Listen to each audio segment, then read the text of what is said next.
Sudan में जुल्म करने वाला कोई यहूदी नहीं, कोई हिंदू नहीं, बल्कि मुसलमान है। सूडान में रहने वाले अरब मुसलमानों का मानना है कि अफ्रीकी मुसलमानों को वहां से चले जाना चाहिए क्योंकि वो मुसलमान ही नहीं। वैसे तो सूडान में 2023 से गृह युद्ध चल रहा है और ये जंग अरब के ही दो सुन्नी गुटों के बीच चल रही है जो पहले दोस्त थे, RSF और SF। इन दोनों ने मिलकर ही 2019 में सूडान की तानाशाह सरकार उमर अल बशीर को हटा दिया था और सूडान के लोगों से वादा किया था कि वोटिंग से सरकार बनेगी, पर अपने किए वादे से पीछे हट गए और अब ये दोनों गुट देश की सत्ता हथियाने के लिए लड़ रहे हैं क्योंकि सूडान में गोल्ड यानी सोने की खदानें हैं। अल जजीरा की रिपोर्ट की माने तो ये जंग अब ताकत की नहीं बल्कि फिरकों की जंग बन गई है। अब रंग देखकर मुसलमानों को मारा जा रहा है और सबसे ज्यादा जुल्म कर रही है RSF, जिसको साथ मिल रहा है UAE का। UAE ही गोल्ड के बदले RSF को हथियार, ड्रोन और गोला बारूद दे रहा है ताकि RSF अफ्रीकी मुसलमानों पर जुल्म जारी रख पाए। RSF कहता है कि सूडान सिर्फ अरब के मुसलमानों का है,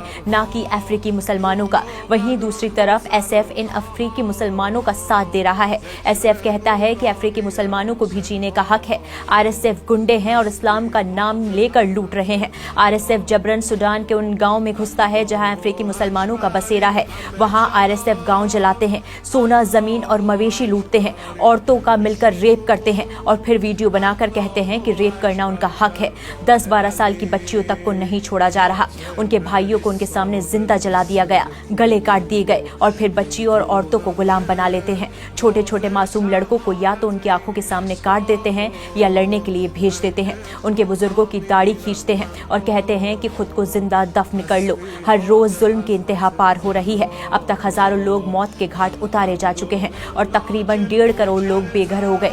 बच्चे भुखमरी से जूझ रहे हैं। एक अफ्रीकी बाप मरते मरते अपने बेटे को वीडियो कॉल करता है और उससे कहता है कोई हमें मुसलमान माने या नहीं माने, तुम कभी अल्लाह और उसके रसूल का साथ मत छोड़ना।